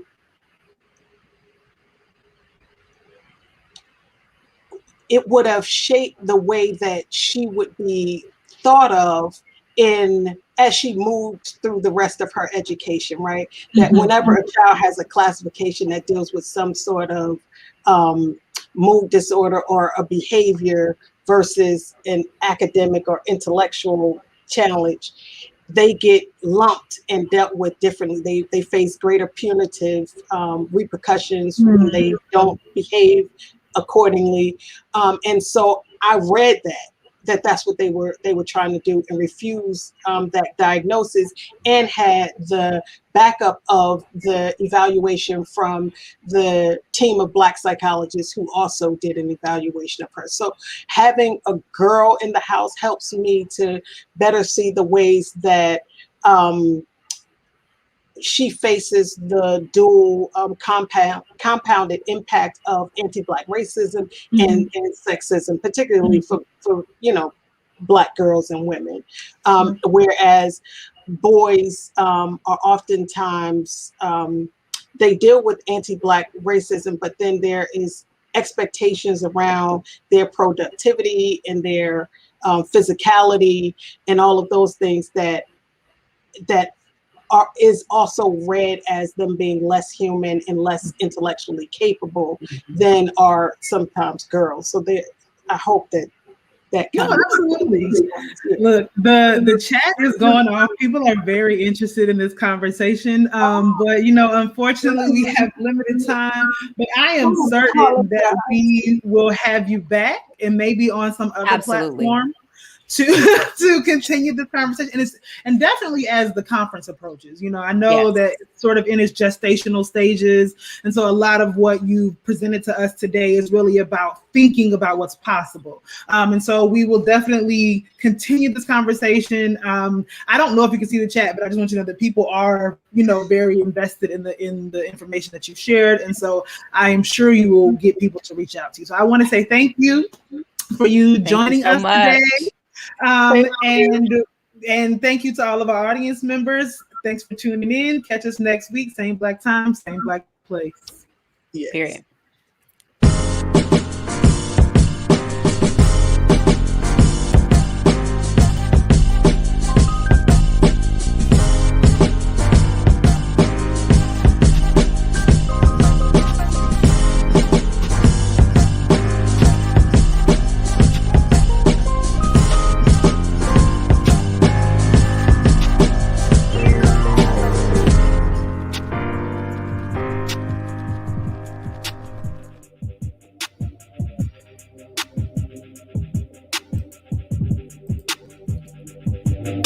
Yo, you got that Blue Nile Egyptian musk? Let me get that, and let me get some of the incense. All right. Yo, what's good, everybody? I'm over here at the barbershop, here for that barbershop, beauty shop talk. So today, we talk about who's the top this, who's the top that. Today, I want to talk about who is the top alive comedians. I have my list. I just want to ask y'all and what y'all think. So we're going to go and show you a little bit of this right here. And we're going to go off of these comedians right here. All right. So we got a bunch of comedians that's still alive. And, I just wanted to make my top 5 and see what y'all thought about y'all. But from this picture right here, we got Chris Rock, Earthquake, Kevin Hart, Dave Chappelle, all of them, some more, Wanda Sykes, all that. So from this list or this picture right here, I'm going to have to go with my top, starting with Dave Chappelle, number 1. Then I'm going to go to Eddie Murphy, number 2. And then I'm going to go to Cat Williams. And then after Cat Williams, I'm going to have to go to Martin. And then after Martin, I'm gonna go to Chris Rock. Now, I'm gonna say this. It goes to also, we gotta break it down. You gotta have how you are on stage, how you are on movies, how you are on sitcoms. And I think with that being said, I'm gonna have to go with that.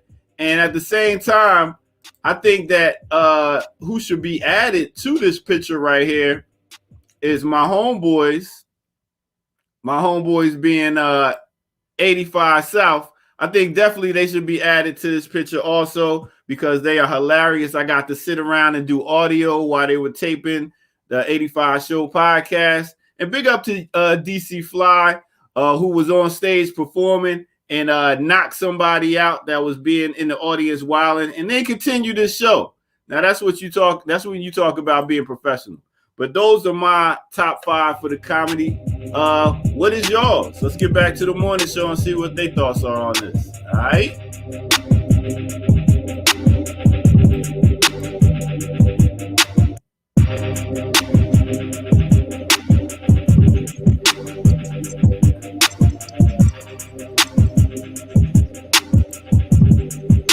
Yeah. I didn't see Eddie Griffin up there. He doesn't make that picture? No. And No? how does Cat Williams make top 5, B? Bro, I think Cat Williams is underrated, Kamal. I think he's kind of funny. Dude Definitely. is funny.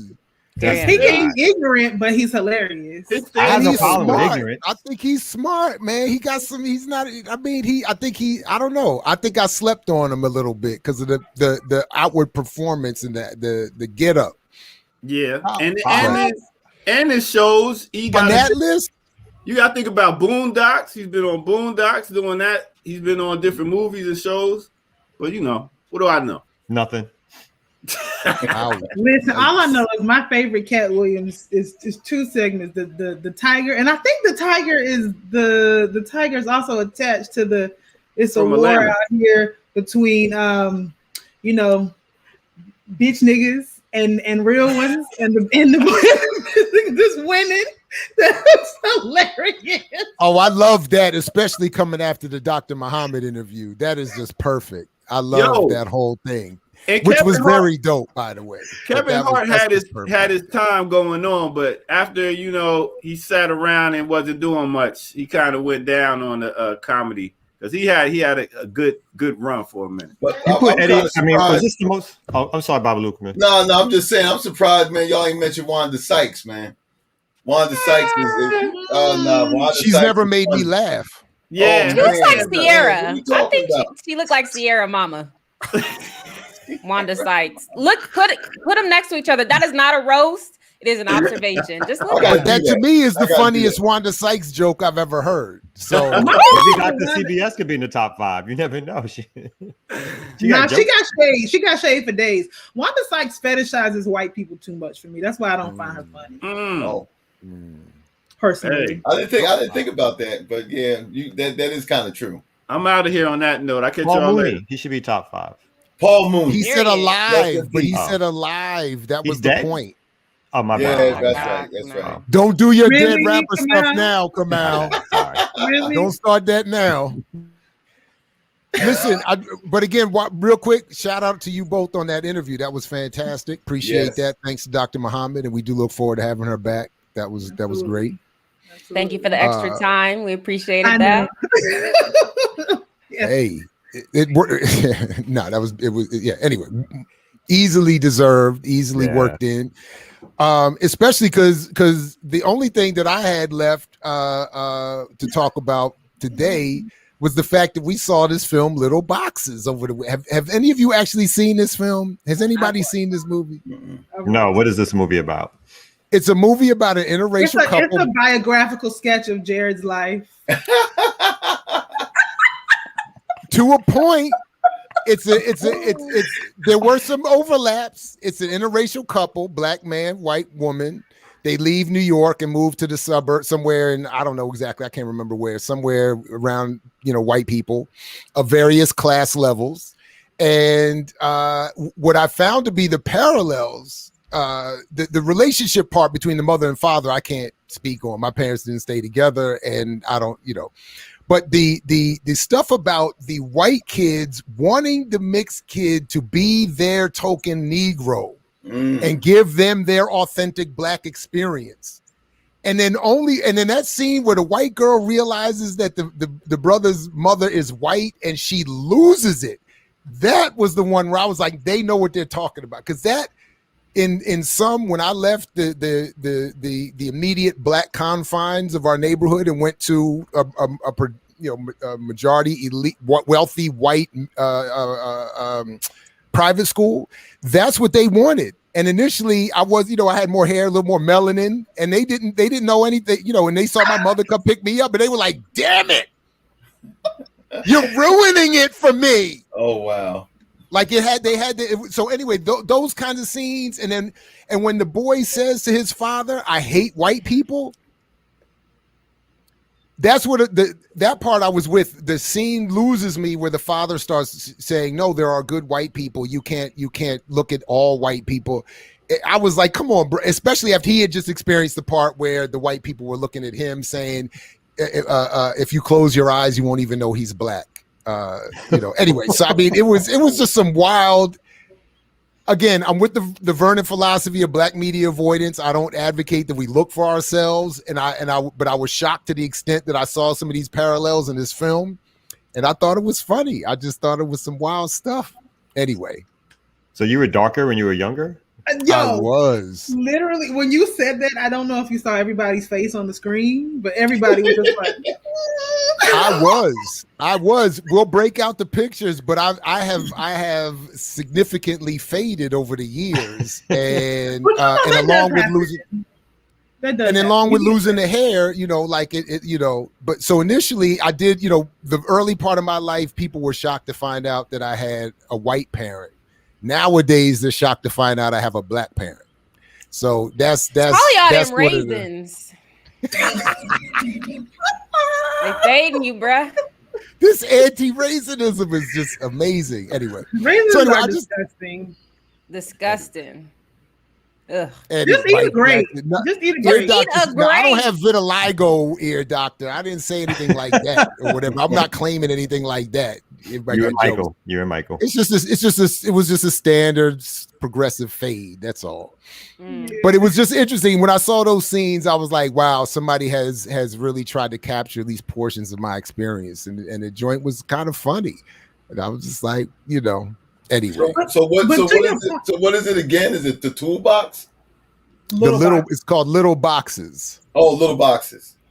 Yeah. But to your point about the good white people, obviously this is not a conversation about interracial dating or whatever. But this is always my struggle when people start asking about that. Like for me personally, that just, if I have kids, those are some of the things that I don't want to have to navigate with them. Like there are some things that I want to be able to say to my children in an uncomplicated manner.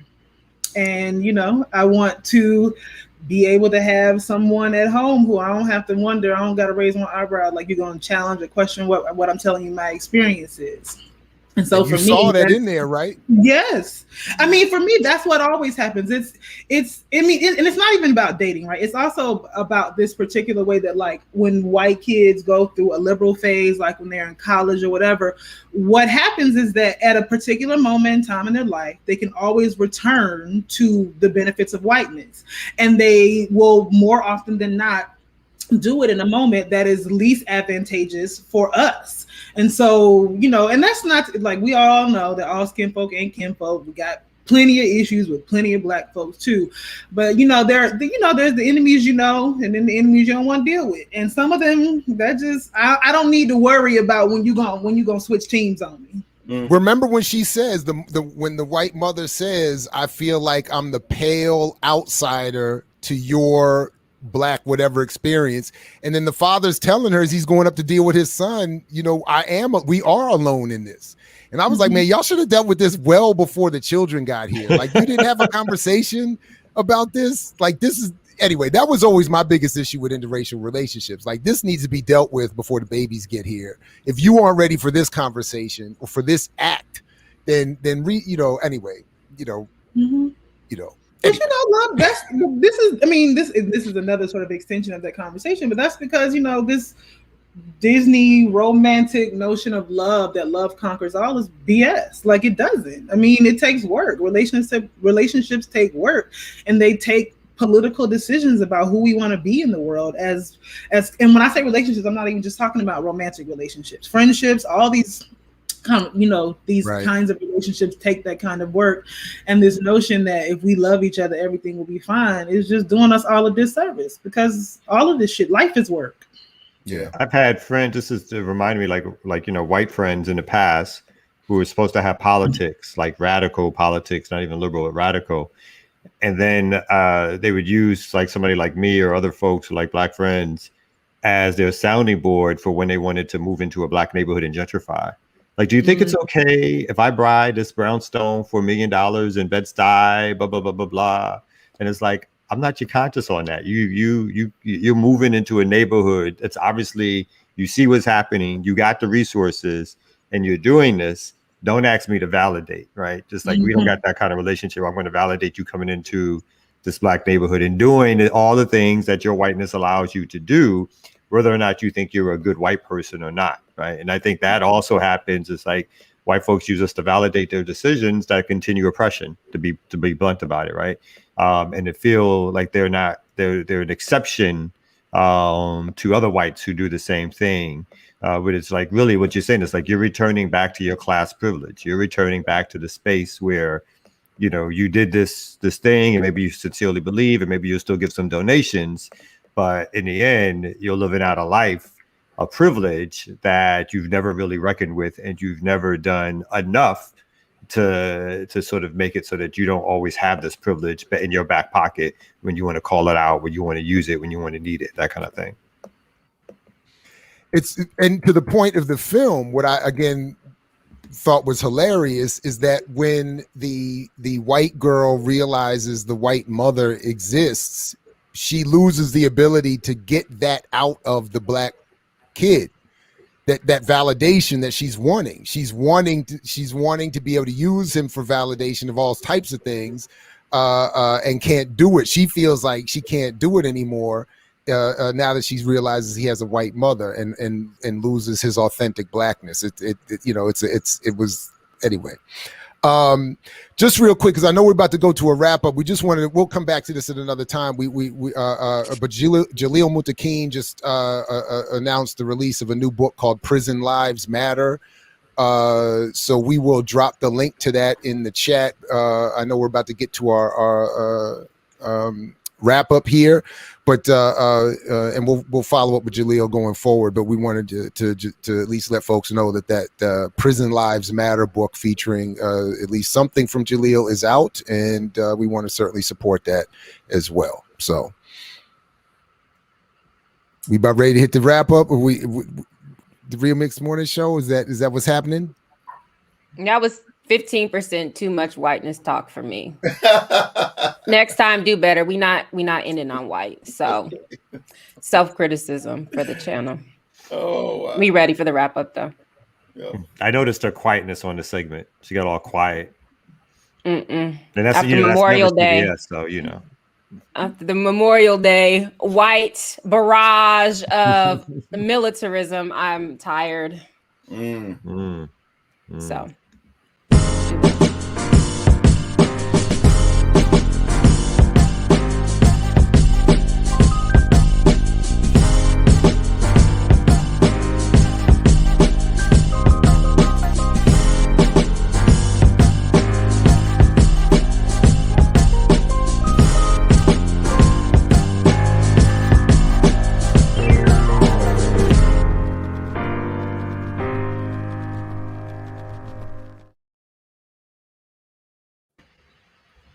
All right. So me and Dr. Brown are here again to wrap it on up. So what do we have today? Just a quick rundown. Jared started off talking about bad journalism, the bad journalism echo chamber in particular, from Tulsa to Naomi Osaka. Kalanji hit us with a story about how an off-duty pig shot a young woman in Central Texas 6 times, then resigned from his post, which led to some commentary on gun laws in Texas. everybody being strapped these days, and road rage, right? So then Jared hit us with a story about Tom Perez, the former DNC chair working for an anti-labor firm. And Kamal and others brought up the importance of unions and the ubiquity of union busting these days. With the Talk Black, of course, we had the amazing Dr. Baina Muhammad.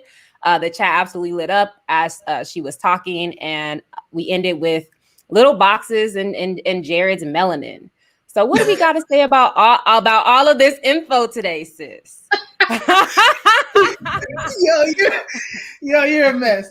No, I mean, I was thinking a lot about the Naomi Osaka and Serena Williams saga, and one of the things that it made me think a lot about is this kind of process of gatekeeping that a lot. And I was thinking about it in the context of our lives as academics. I was thinking about it in the context of, people's sort of struggles in the street. And I feel like we know Serena has her own issues, but a part of my issue with the way Serena approaches that is that it's like, I struggle with all this stuff, so you should be able to eat it too.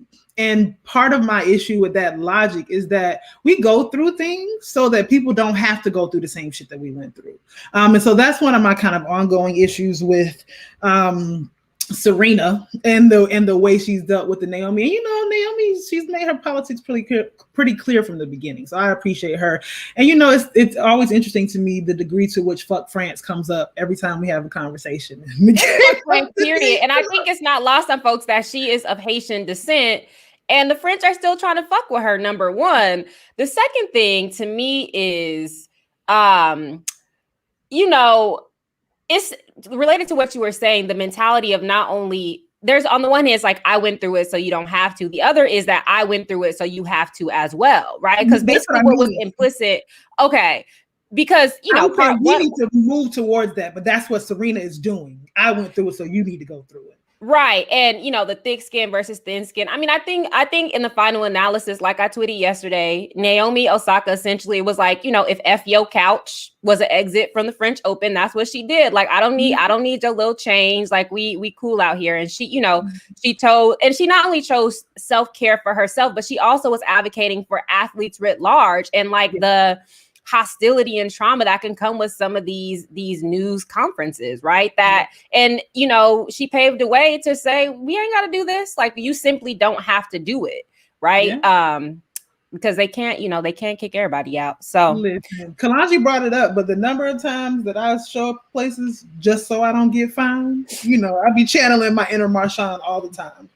I mean, to everything just to talk shit. I'm there, the bells on in the front, wreaking havoc, period. So, with regard to this, I don't have a lot to say about the off-duty cop in Texas, because that's the same shit, different day. And the fact that he was allowed to resign is some BS, because he was. I mean, obviously, we already know in the country that we live in that police, can operate with impunity. But even the sort of modicum of thought that, there's some kind of responsibility when they're not on duty, we keep losing over and over again, because, he's just allowed to resign. Whereas any other regular citizen ass would have been in jail. So, well, I think he got charged. I think he was charged, but listen, but what I will say, think this is interesting to me because of the Texas question, right? And I will never forget something Gerald Horton said to me, where he said, Texas is the United States, what the United States is to the world. That is to say, it moves everything to the right. And so we need to pay attention to what's happening there, because they basically set the floor. Things generally don't get worse than what's happening in Texas. And so the fact that basically they have a law, I think that was passed or about to be passed, where anybody can carry a weapon without a license, right? The fact that they, it got stalled for now, but the fact that they have some of the most stringent and basically anti-voting laws in the country, voter disenfranchised laws in the country. I think that this is really important, and they have a very powerful presence in the government. And so from that perspective, it's interesting, right? It's interesting to follow that case. Absolutely. And again, Tom Perez, union busting. Again, same shit, different day. But also I think this kind of returns to that question, even we were talking about the other day on your show, like this, we really have to divest and disabuse ourselves of the notions that American electoral politics will do anything for us. I mean, the Democrats and the Republicans are loyal opposition to one another, right? And the way that they exist is to ensure that the other exists and to ensure that no third option exists, right? And so they're two sides of the same coin. And so the outrage is legitimate in terms of what the issue is, right? In terms of working towards not allowing a population of people to unionize, to be able to demand non-exploitative working conditions, to be able to earn a living, right? But in terms of this outrage that he's the former DNC chair, that's what they do. That's what they all do. There's no real difference between them. And so I think that, we just need to keep a tally so that we can keep reminding people we need to divest. Yeah, I mean, I think that the other thing to what's far more interesting than this is the sort of upsurge in unionism that's happening, whether it's the NCAA players unionize, the unions that are happening on college and university campuses, the push of fast food workers to unionize. Even though the Bessemer, Alabama vote to unionize failed, I think it showed a renewed energy around unions. And as we know, Black people are the most unionized people in the country. And without those unions, right, we would be far worse off than we are. And so I think that, as you're saying, on the one hand, we need to pay attention to these politicians who feign to be for the people, but who are against every apparatus that ensures us a livable wage, good working conditions, paid time off, etc. And on the other hand, we need to continue to organize and mobilize and breathe life and energy into these movements for more and stronger and better unions. And the other thing we need to remember is that it's not just about unions, it's the politics of the union, right? Yes. Because theoretically, the police have a union. As we know, they're more of an association than anything. But especially after Taft-Hartley in 1947, a lot of these unions were deeply anti-radical, deeply, anti-communist for sure, and also were simply served the interests of like the labor aristocracy. So it's not just having unions in general, right? It's just like populism is an objective good. It's like, what are the politics of the union and who is included in what's being demanded in collective bargaining? So I think that we need to pay attention to that as well. Absolutely.